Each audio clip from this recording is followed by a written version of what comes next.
And finally tonight here, our countdown to the Oscars, our series, The Contenders.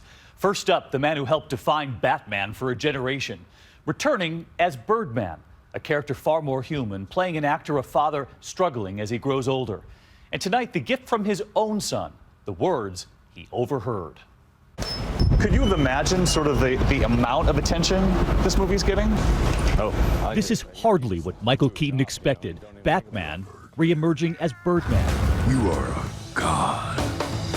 This time, hardly just a superhero, playing a deeply torn father, actor. Let's face it, Dad. You are not doing this for the sake of art. You are doing this because you want to feel relevant again. Emma Stone said, in looking at your character, that she has never seen a more difficult role written for someone.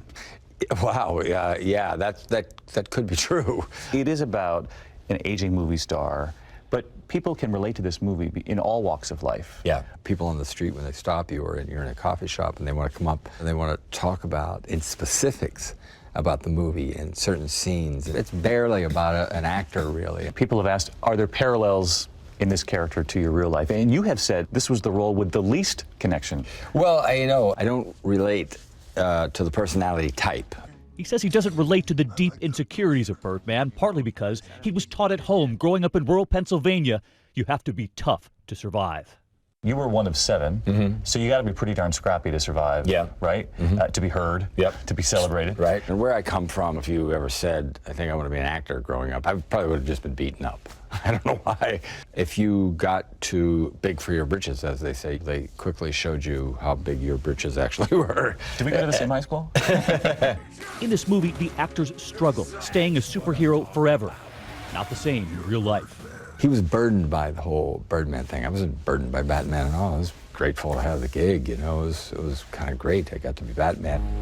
I'm Batman. And all these years later, Birdman. If you don't mind my bragging, still the same dimension, baby. Same cape, same size suit. Same size suit.